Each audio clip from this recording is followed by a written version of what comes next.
to the cloud. If you have any questions, please use our chat box. Otherwise, you can, at the end of the presentations, we will have like 10-15 minutes for you to ask any questions you have. Now I'm going to turn the stage over to Tyler.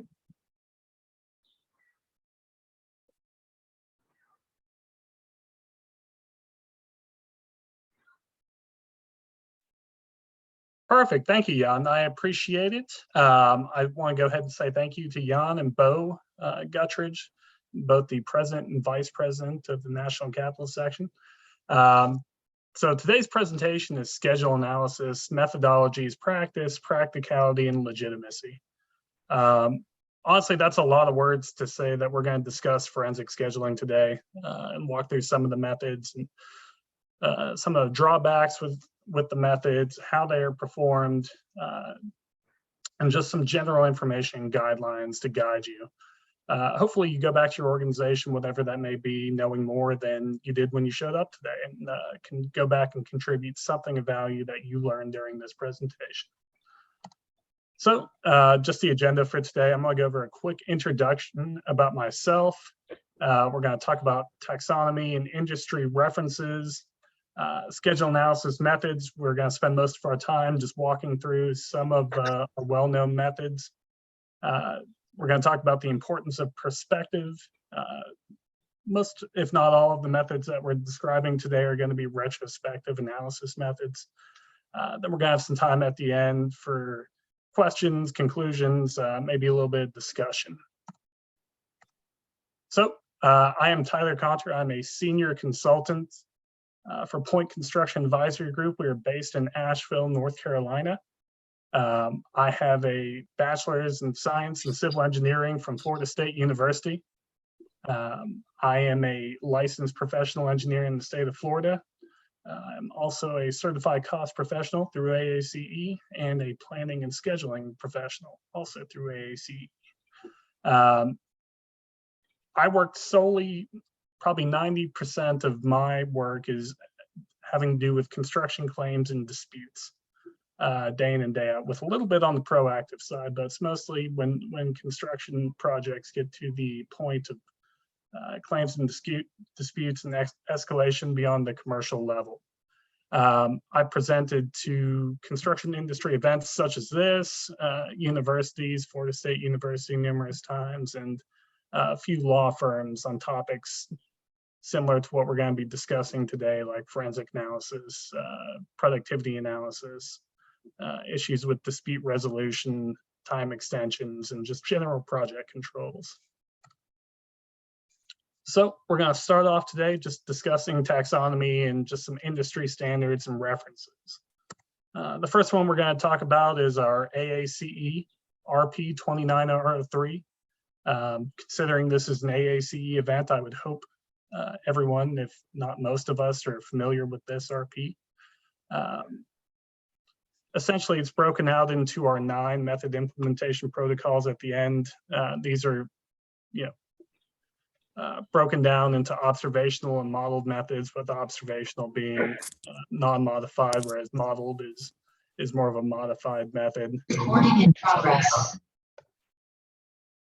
We are going to go ahead and walk through most of these MIPs today. This is going to be the focal point of the presentation, is walking through this 3.1 through 3.9. Okay, next thing I want to talk about here is ASCE Delay Standard 67-17.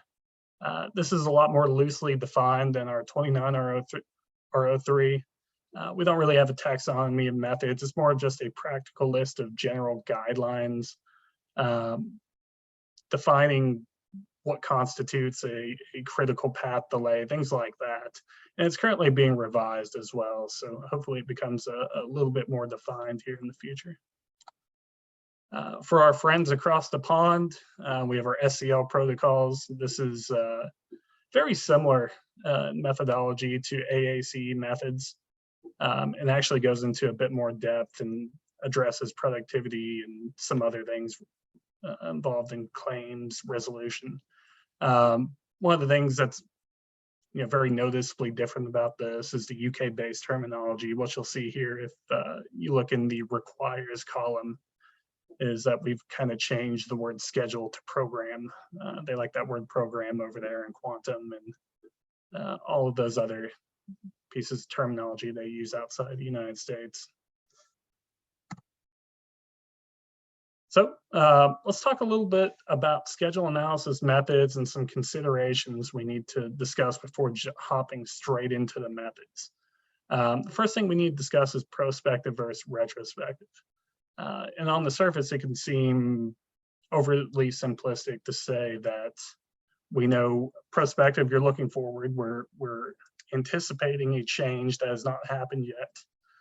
And we are modeling or seeing how that change is going to affect our project and the end date, as opposed to a retrospective analysis, where we are looking back in time at something that's already happened.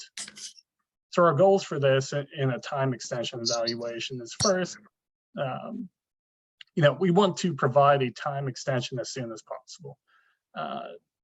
Working in the claims and disputes field, it's very obvious to me, and I'm sure many of you have been involved in something like, a time extension that isn't being granted or rolled into a change order. These things can snowball and become very more severe the longer they go on.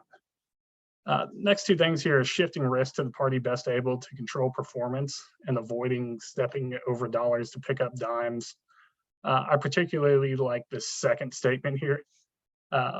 If you were an owner and your contractor comes to you and says they need a 5-day time extension for something, and you and all of your scheduling wisdom that you're going to pick up here have decided that they are only due a 3-day time extension, the longer that you exacerbate this situation and go on, the worse it's going to be. It may be best just to settle over those 2 days instead of kicking the can down the road. And that's what I'll get into next here is the risk of the wait and see approach. This is very common, very closely related to our last bullet point here, the honeymoon period. And typically happens early in the pre-bid phase and into the first few months of the contract where we may be experiencing some delays or we may be experiencing some issues on the project, but everybody's general mindset is that we'll make that up later. We'll deal with that at a later time. That is not necessarily the approach we want to take. We want to take a more proactive approach and deal with things as they happen, when it's still fresh in everybody's mind. What's the preferred method? This is a very contentious topic, but for an owner, they love the wait and see approach. The contractor is essentially performing on credit, without being paid for the work and is going to have to claw it back later. Whereas the contractor obviously wants to deal with things as they happen and continue making their cash flows and KPIs. So when it finally does come time to perform some type of schedule analysis, there are a couple things we need to take into account. First of this being contract requirements. If you've ever done work for the DoD, the DOE, Army Corps of Engineers, in the specifications, they typically require some type of time impact analysis or refer to some other method in the contract documents. That's something that's difficult to overcome, especially at the commercial level, and something you're just going to have to deal with as you go. Objectivity. This is a very short way of saying that the method that garners the best results for the party performing the method isn't always the best method to use. You need to be objective in what you do. Schedule reliability. This is an issue we see quite rarely. I think a lot of experts and analysts are very quick to throw out schedules just solely on the basis that they don't say what they want, where in reality, schedule reliability is a much less common issue in your schedule analysis than you would typically be told. Facts, project management, circumstances. Project managers can dictate that they want to use a specific method.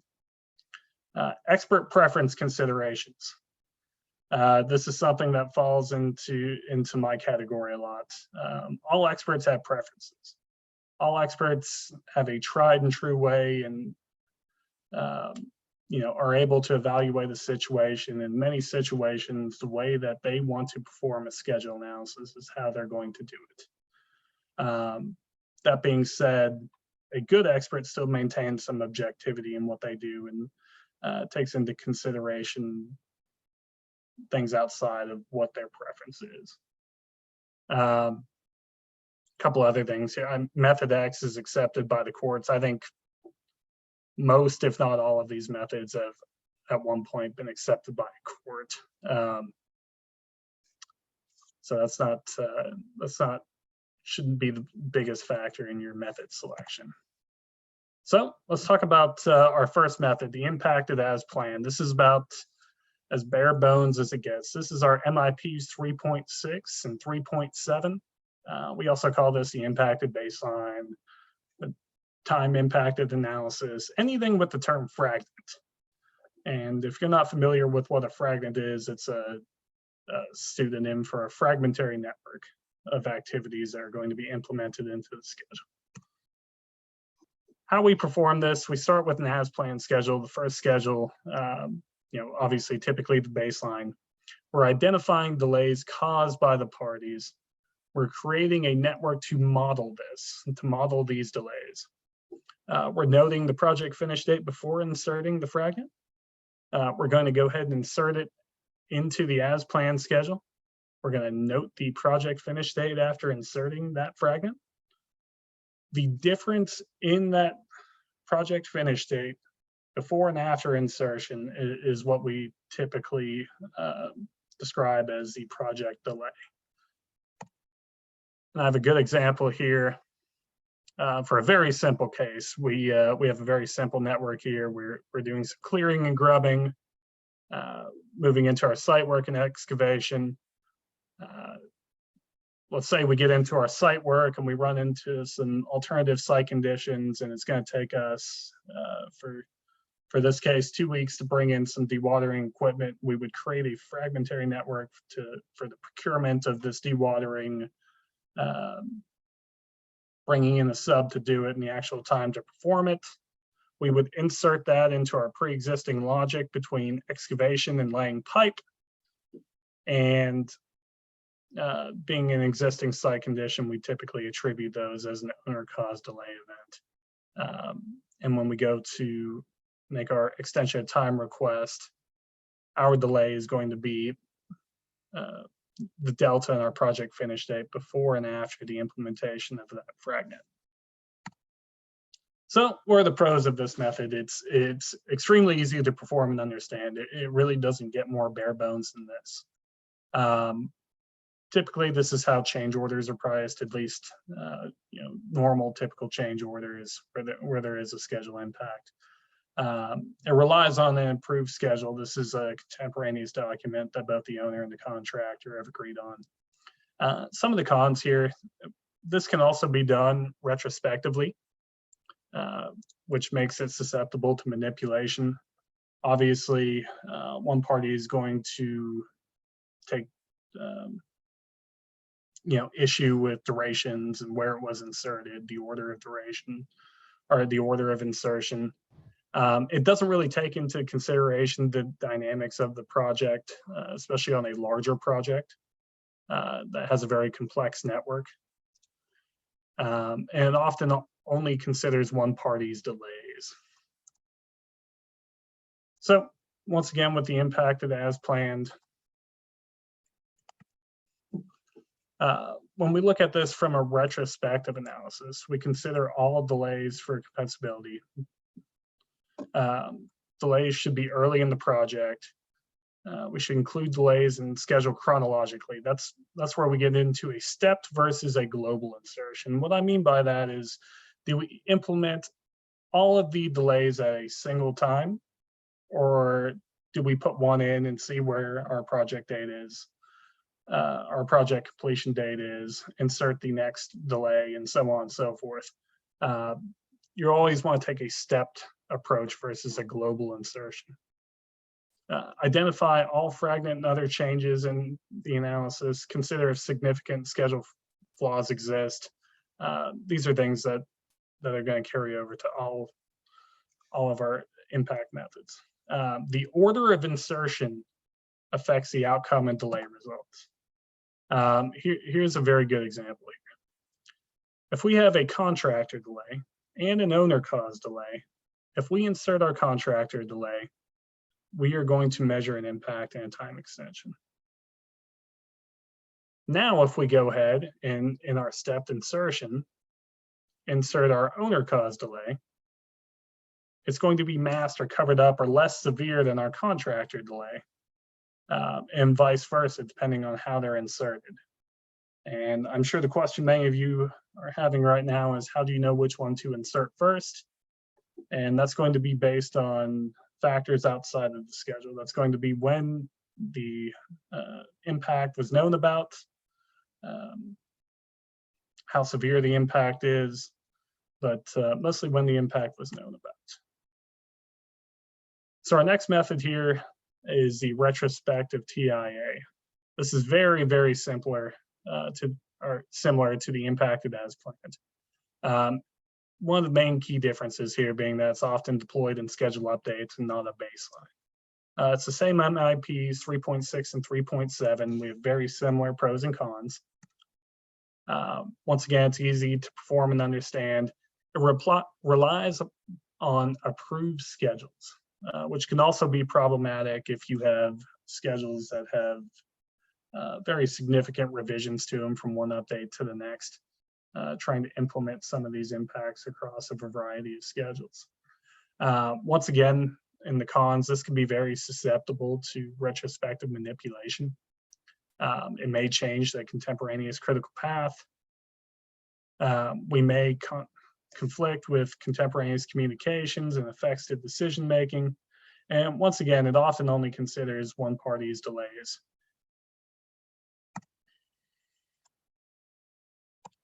The collapsed as-built.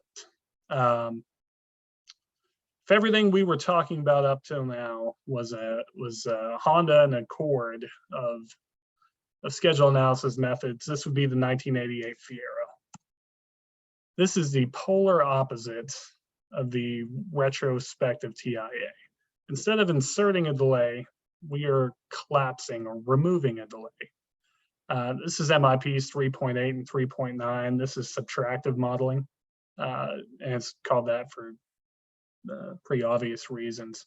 Other common names for it are a but-for analysis, an as-built, less delay, modified as-built.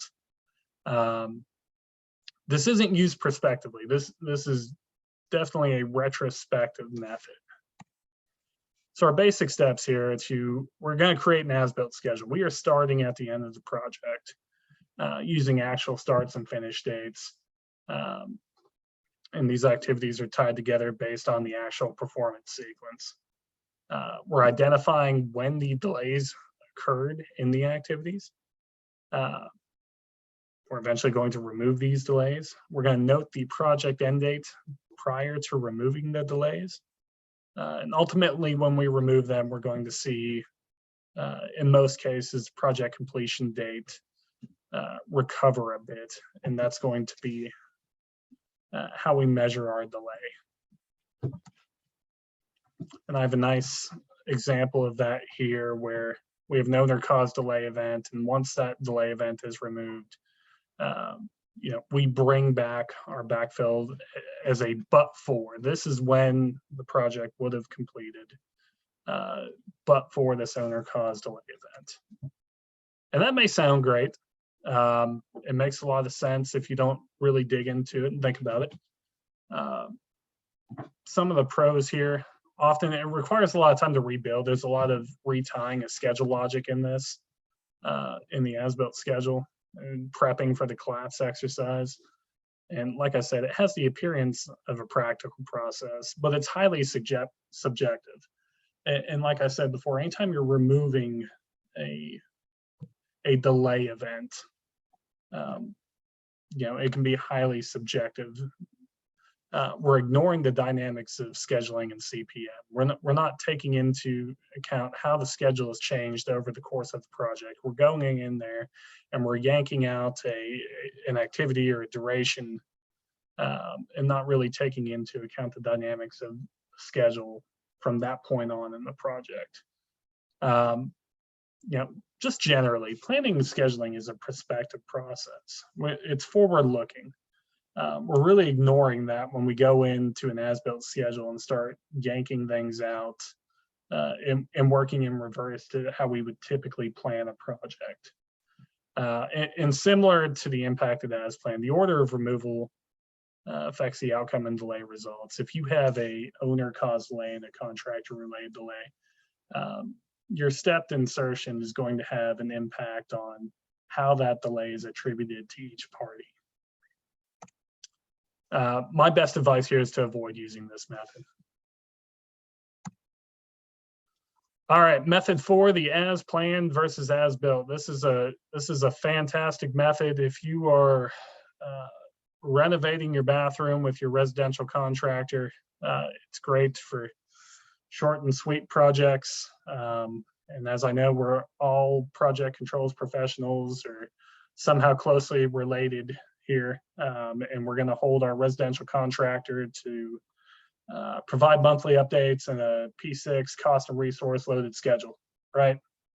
Probably not. But if you were going to, this would be a great way to gauge his performance.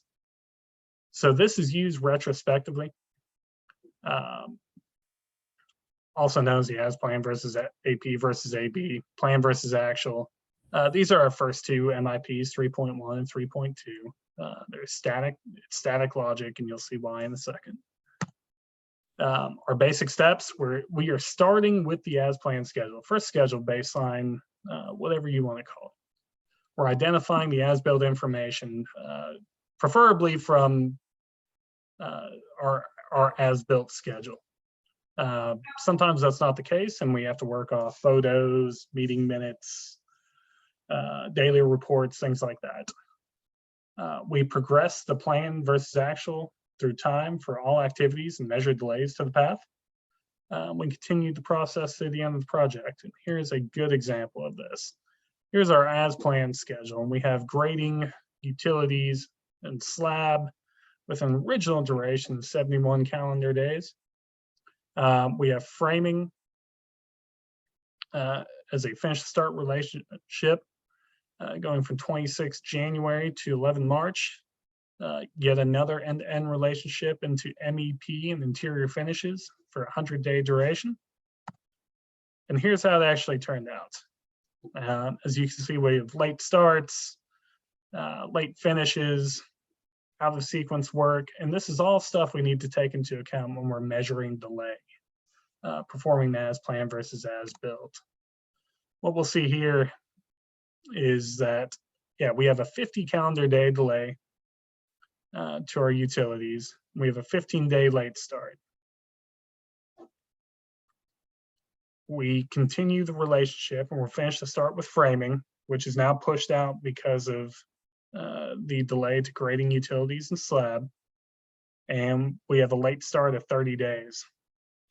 What we'll see here in the MEP and interior finishes is that we actually work out a sequence and recover 14 days of that in our early start by working out a sequence. And we also cut some time here off the end for a total of 76 calendar days to the overall project. So when you're doing an as planned versus an as built, one of the things people typically mess up here is not taking into account the downstream effect of late starts and late finishes. And when you're attributing delay to one of the parties involved here, be it the site work contractor, the framing contractor, the MEP guy, it's important to denote that just because we're delayed up here in these first two trades doesn't mean MEP and interior finishes is also delayed, even though it looks like it, without taking everything into account. So the pros of the as planned versus as built, it's once again very easy to perform and understand. It relies on approved schedules. Once again, a contemporaneous document that the general contractor, the owner have approved, hopefully. Cons, it's a static method. We don't discuss how logic has changed. We don't discuss changes to the critical path here. We often ignore the updates. And we ignore all the contemporaneous communications and effects in the decision-making processes. It's a very basic method, not very applicable to large, complex projects with very complex networks. So we'd consider this if no schedule updates existed. That's really a good indicator of when this method's implemented. If the contemporaneous updates are unusable, say we have an issue, we're putting the roof on before we poured the slab. It's always the example I go to. And we have very limited changes to the schedule network. I've worked on a lot of large construction projects. This is really not the case.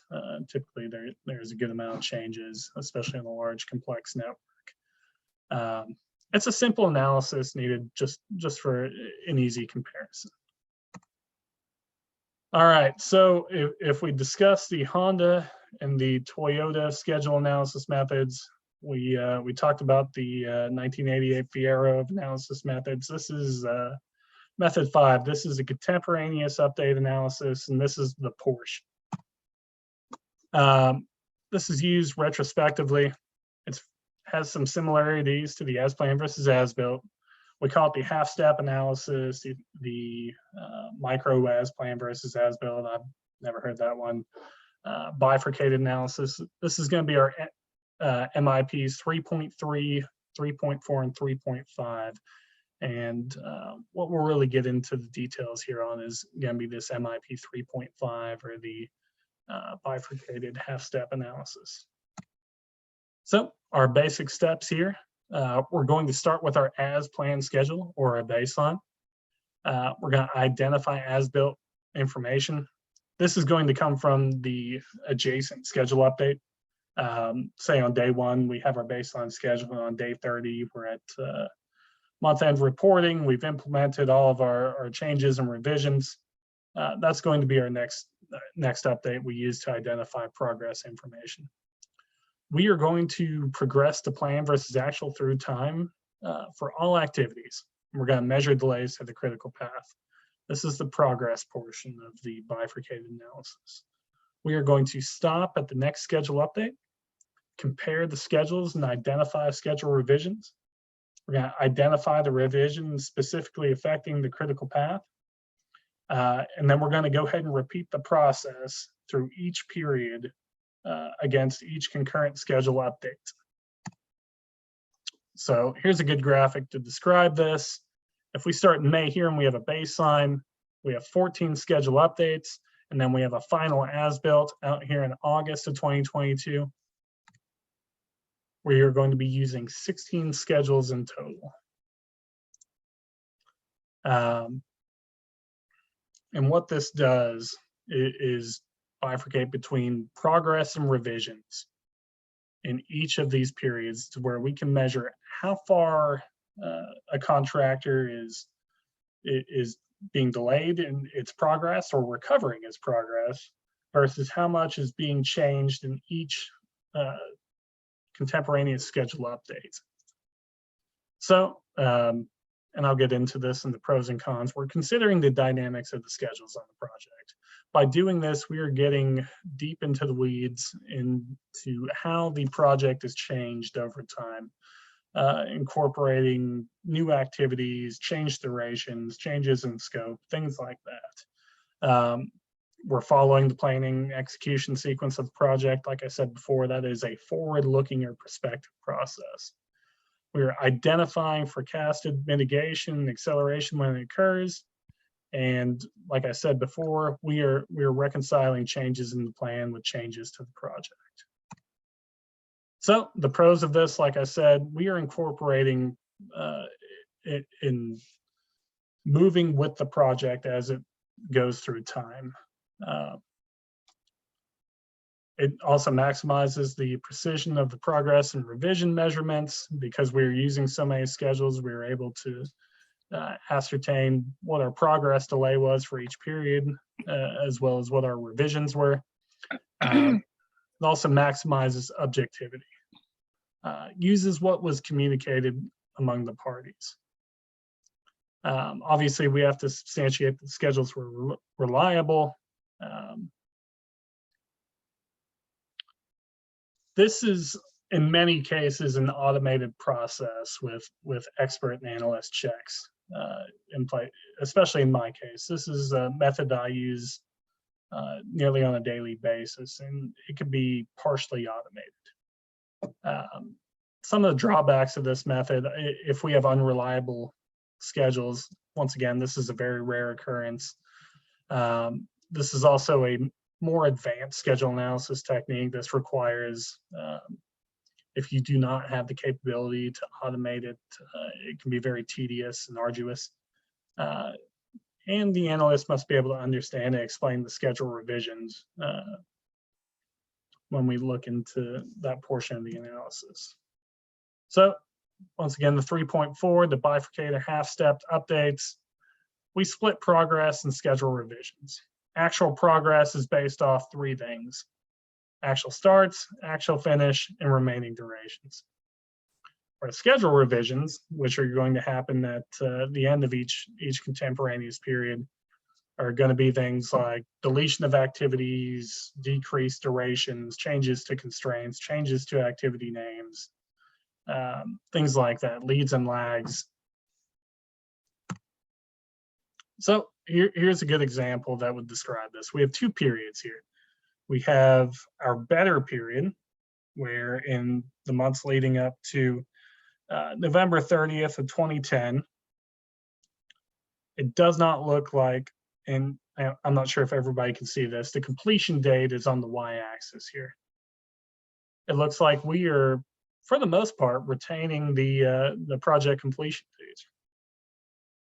And from that schedule on, we're calling this the quote unquote worst period, where the completion date extends out significantly. Which period lost more time? So let's zoom in on the better period here. And over a duration of 15 months, we've reported to the owner that we've incurred 49 days of schedule delay. That may be the case, it may not, but that's what our schedules are saying every month. When we dig a little bit deeper and we do a MIP 3.4 bifurcated analysis, what we actually see here is that in month one, we incurred a little bit of delay. In our revisions on the first cycle here on 9/30/2009, we extended the project completion date out further. Let's say we're adding detail to the schedule. And then from each schedule update on, all of these blue lines are progress delays. And all of these red lines are revisions that are bringing back those progress delays on each schedule update. And what we can see here is that we actually lost 210 calendar days of time on this job due to progress delays, whereas we've partially mitigated it using schedule revisions. And guys, when you do this, I'm sure many of you out there are engineers to some degree, mechanical, civil, something, but we all took physics and we all learned about springs. You are compressing a spring when you are doing things month over month, like making activities concurrent or shortening durations to an unrealistic level. And eventually it's going to become glaringly apparent to everybody involved on the project that that spring can't hold. And that's why when you go back here, when it finally unleashes, that's when you start seeing the project's substantial completion date shoot out because we cannot mitigate anymore through the use of schedule revisions. My big takeaway here is do not do that. And if you're going to have schedule revisions, make sure you document them, make sure they're realistic. So once again, which is more accurate? It's obviously the one on the right here. This gives us a greater insight into what's actually happening on the job and takes into account the job's dynamics. We call this the sawtooth graph for obvious reasons, slightly resembles a sawtooth. And this is a very common occurrence on a wide variety of projects where we'll see this sawtoothing where, especially up front in that honeymoon period I've described, the contractor will maintain a completion dates through the use of schedule revisions. And when you get down into the weeds of it, we're actually incurring significant progress delays. So the CPA, consider for use if you have reliable schedules. Schedules were provided timely to all parties. This is a very important one, especially when things escalate beyond the commercial level. Make sure that you are being provided a schedule contemporaneously, whether you are a owner or a subcontractor. Make sure you are always requesting the schedule. Schedules used during the project to make time-related decisions. That ties back with my previous point. And the schedule revisions are reasonable. Don't incur 30 days of progress delay and put 2 60-day activities concurrent to try and remediate that. It's unrealistic, and you're seriously hindering the use of your schedule as an adequate tool for planning. All right, so method 6, as-built analysis. I won't spend a lot of time on this. This is something that you're going to use if no schedules are available. This is just based on project documents. This is picking up sticks and stones and trying to figure out what happened on a project. It's extremely subjective, but if you're put in a situation where there is no schedule and you're working off something like daily reports, meeting minutes, or even photos of the project, progression photos become very popular. This may be a method you need to take. So, conclusions here. Each industry reference is different for different reasons. If you're working on a project in Europe and specifically the UK, you're going to use some SCL protocols. Working over here and working for the Corps of Engineers and stuff, I would anticipate you're going to use a TIA for your next extension of time request. Seek to minimize expert bias and subjectivity. An expert's an expert for a reason. They're going to assess the situation, determine which method is not only their favorite method, but which fits the situation the best. Are the schedules reliable?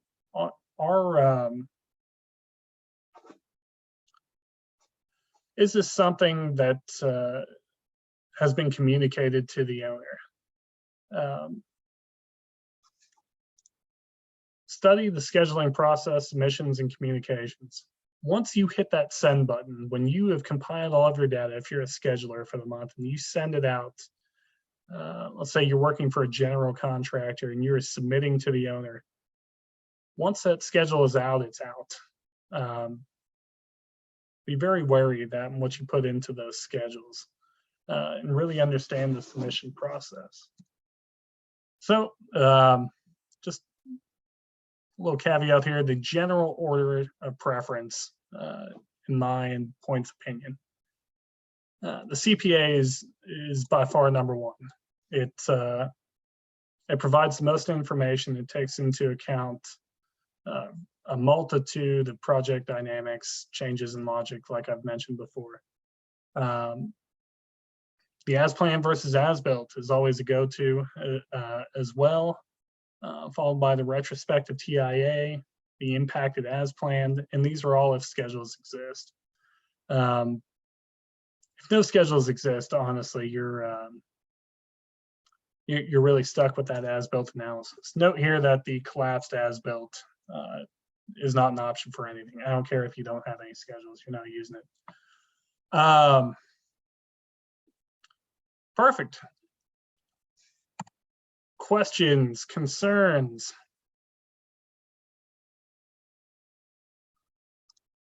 Let me check the chat here.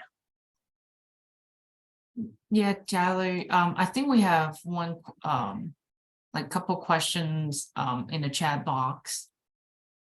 I see that. What is the recommended approach to vet a contractor's claim as following a specific approach? Outcome from utilizing a different method could lead to different quantification.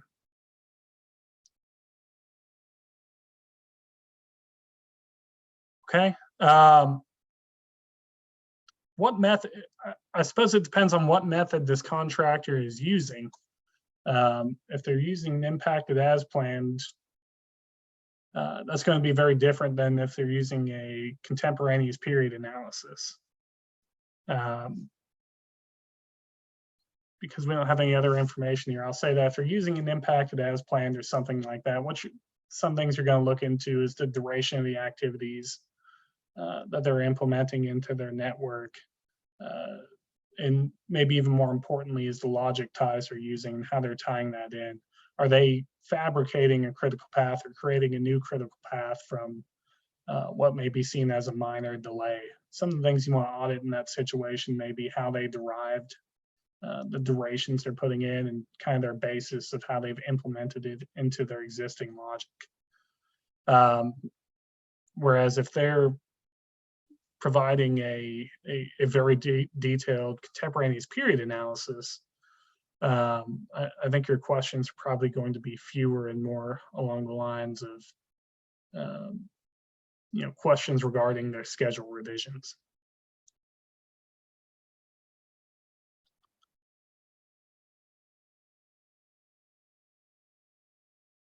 Okay.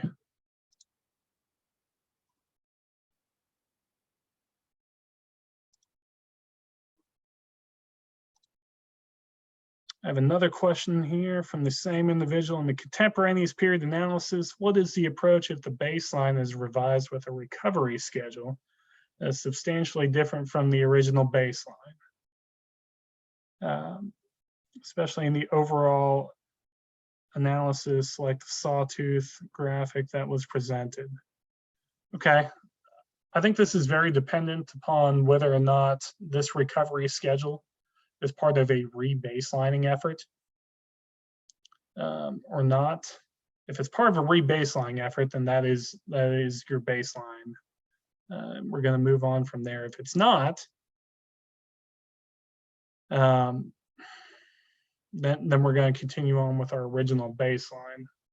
The sawtoothing is really just a product of progress revisions in schedule.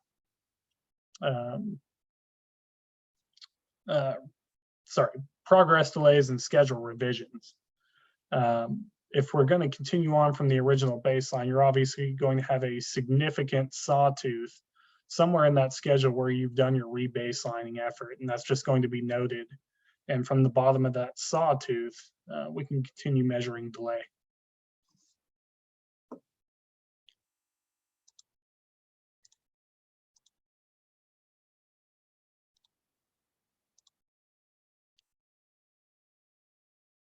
I think Silas Carberry got the his hand up. Yes.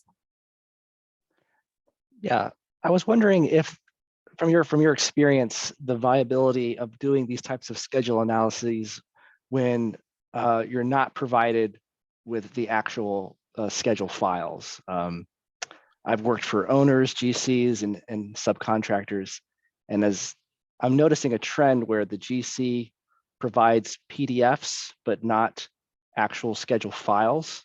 So you're not really able to see the logic. So your analysis is kind of just limited to date-based analysis. How does that hold up when you're trying to make a claim, or is there a particular approach that you found is more effective when you're dealing with these sort of PDF documents rather than being able to really look at the logic? Yeah, let's talk about this from a very high level first, because this is something that I see very often as well.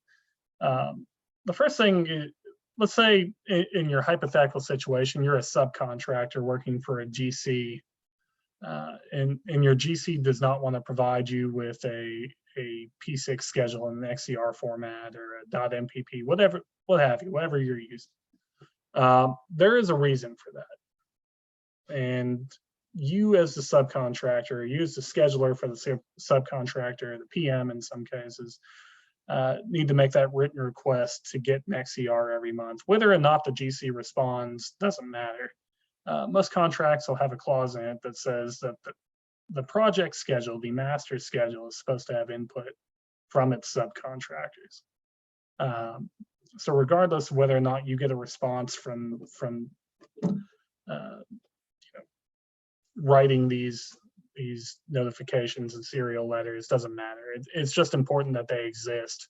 So at the end of the project, we have the contemporaneous documentation that was created that we can fall back on. As far as the technicalities of your question, oftentimes what I will do in that situation, if we are just getting a PDF, is I will dump it straight into Excel or some other processor and convert it. And you're really stuck with some date-based analysis unless you can really derive from the dates how things have changed month over month. I mean, that being said, depending on how much information you get as far as original durations, remaining durations, float, free float, things like that, the types of columns that you would want to see in your PDF, having that scheduling background and being able to go through and manually create that network is also a viable option in that case. Okay, good. Glad to hear that, because that is the approach. Exactly, comparing every column, seeing where names have changed, seeing where activities are added, deleted, durations have changed. All of that goes into the analysis. But also, we also do try to recreate the logic ourselves.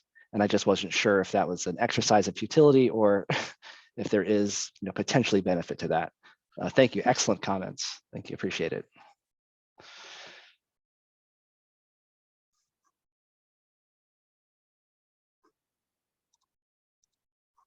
All right. Do we have more questions, comments?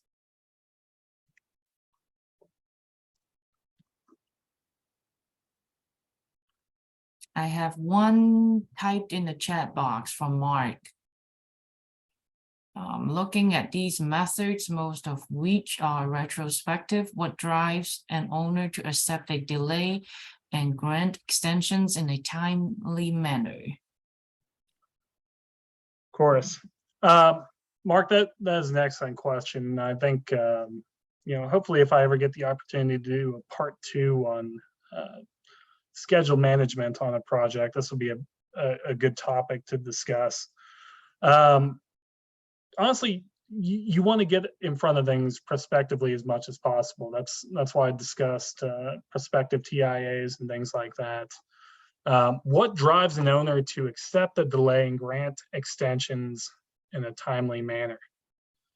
Like I said before, there's a lot of risk in an owner rejecting a time extension, especially when it's a very obvious unilateral change by the owner, or something similar to that. Let's say an owner decides that instead of 50 lineal feet of pipe, there's now 100 in area X of this airport. The contractor comes back and explains that it's going to take 5 days to do that. Kicking the can down the road can exacerbate that to where now we're 2 years down the job and the contractor says that impact actually had a 50-day impact on the schedule and the schedule's completion date. So I think there's a lot of risk as an owner of flat out rejecting request for time.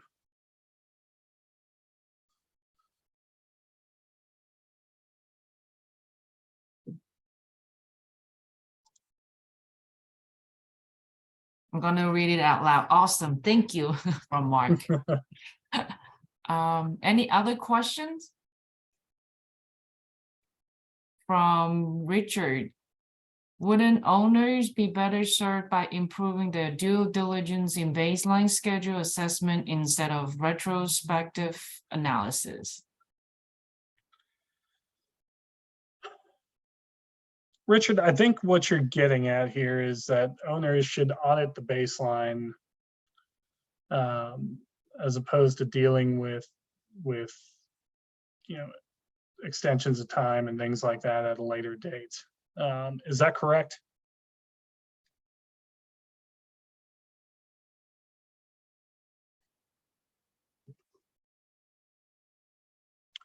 Okay. I'm not sure about you guys. I've worked on a lot of projects, $2 billion projects, $10 billion projects. You can have a baseline schedule that's pinned down where the owner's gone through it and the contractor's gone through it, and things have been ironed out. We've crossed every T and dotted every I. But by the same token, this is a 10-year project. Things are going to change. There are going to be changes. There are going to be issues on the project. There are going to be things like what we've seen in the past 2 years with COVID. There are going to be supply chain shortages, things like that. So as much as you want to create the perfect baseline schedule and follow that to the end of the project, I can't say I've ever seen a baseline schedule on a major project that's looked the exact same as it did as day one when it was approved by both the owner and the contractor.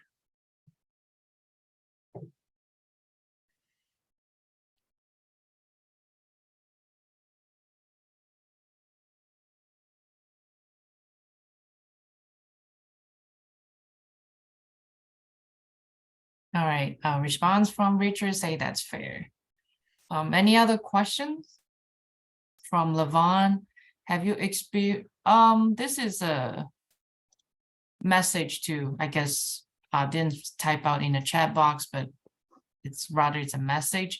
Have you experienced any COVID related delays and was accepted by the owner?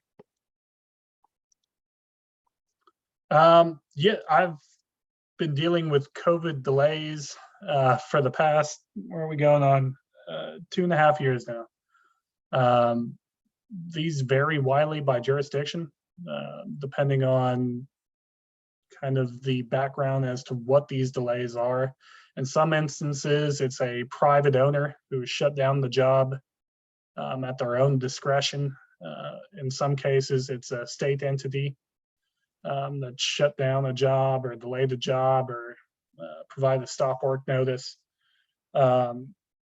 It's at this point in time, it's very circumstantial, and there hasn't been a lot of case law that's come out regarding this. There have been a few cases settled thus far that I've seen, but I think this is going to be a very hot topic for, honestly, probably the next decade, with how some of these things are resolved and the circumstances that lead to this being considered a force majeure event or not.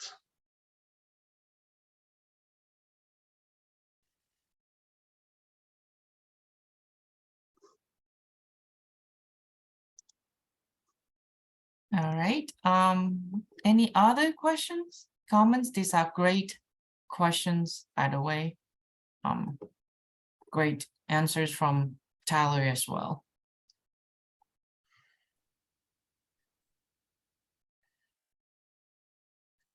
All right, going once, going twice. All right. I guess that this would be concluding our presentation today. Thank you very much, Tyler, and thank you everyone for attending the meeting, the presentations. We got lots of great questions at the end, and I would like to hope everyone here a great holidays. Happy New Year if I don't get to talk to any one of you, and thank you very much. Excellent. Thank you, everybody.